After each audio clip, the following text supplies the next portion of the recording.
Our intervention addresses the spatial proposal to the physical, social, and symbolic problems discussed above.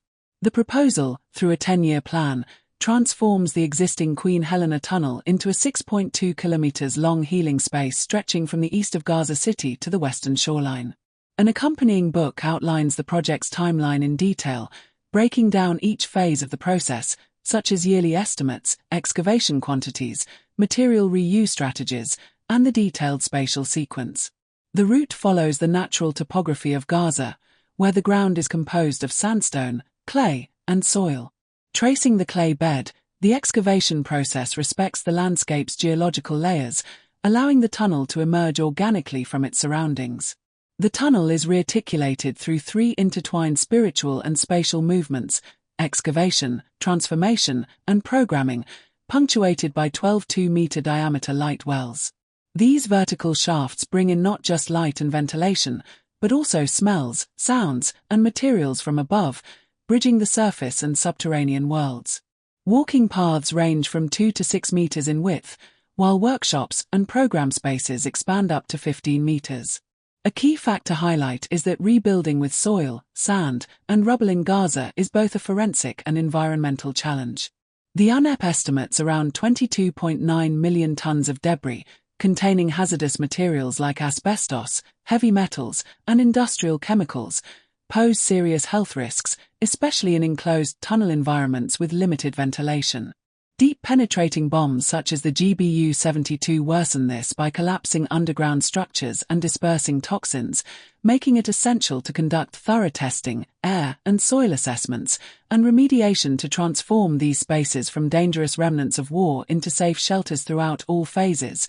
Soil testing, air filtering, and remediation strategies such as charcoal filtration walls, lime wash for toxicity absorption, and low-embodied energy ventilation shafts are implemented. This first section path runs 1.7 kilometers, taking approximately 20 minutes to walk, and is centered around the Mashrabiyah craft. The revival of craft traditions, particularly Mashrabiyah and Kamaria, forms the backbone of the tunnel's transformation into a healing dreamscape. The Mashrabiyah, once prevalent during the Mamluk and Ottoman eras, now only survived in a handful of historic sites, and now perhaps none. The entrance is located in the courtyard of the Omari Mosque. In the aftermath of the devastation in Gaza, thousands have required limb amputations, among them over 1,000 children, based on initial estimates. To address this critical need, the design features a spiral ramp descending 20 meters underground. From there, an 11-minute upward 2-meter-wide path leads to the first light well, gradually guiding visitors toward the surface of Palestine Square. The walls widen to 6 meters.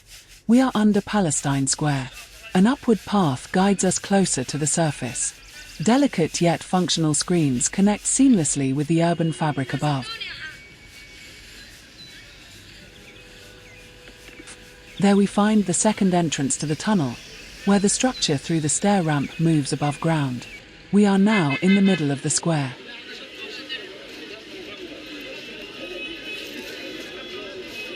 The entrance incorporates visual languages from Canaanite and Palestinian culture, embedding animals, geometric patterns, and symbols to the facade's architectural skin.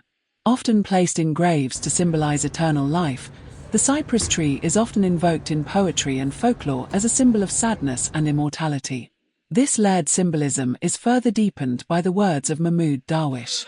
In an al-Sumud, he observes, "If the olive trees knew the hands that planted them, their oil would become tears." These lines provide access to a more profound meditation on the earth itself, both as a hallowed repository of pain and memory and as a physical surface of rootedness. The soil beneath remains a silent witness to the destruction of dwellings or the uprooting of olive trees. The entrance becomes a memorial instrument. Its latticework is woven with the names of Gazan martyrs, etched on the surface to let light pass through their absence. The roof is inspired by the perforated ceiling of the Hammam al-Samra, a 1,000-year-old and Gaza's last functioning Arabic bathhouse, a reinterpretation of the traditional Islamic Mashrabiyah structure through the lens of Palestinian history, craft, and spatial resistance coated with jesmonite, cement, and sand selected for their tactile proximity to Gaza's landscape, where sand and clay have been used to build homes, cook food, make ceramics, and bury the dead. Positioned in proximity to the Royal Albert Hall and Hyde Park, the model contrasts imperial monumentality with sites of erasure. A spatial critique of inequality. At the program space we find the second light well at ground level. The space expands and all ceilings are excavated and replaced with lattice structures, turning the tunnel into an open-air conservatory. A place to gather, share a meal, read, listen to music, and bask in the scents of jasmine, grass, and olive trees, and the bustling city. The hum of passing cars, the aroma of fresh bread, and the wind breezing through the openings. The air removes toxicity from the ground and the materials. With a lack of public spaces in Gaza, this creates an sheltered outdoor space. The walls narrow, and we are slowly descending underground. After 200 meters the wall widens again until we reach the workshop space, where a bright light source is coming towards us. The mashrabiyah functions have evolved and they are seen in multiple different contexts, including outdoor garden spaces, big-scale building facades. Rather than fully resurrecting a lost tradition, using vernacular materials we preserve its cultural essence. Here knowledge becomes environmental literacy. Knowledge becomes liberation. Resistance.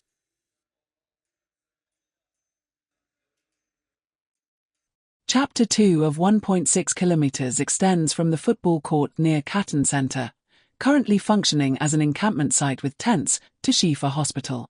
It is centered on pottery workshops.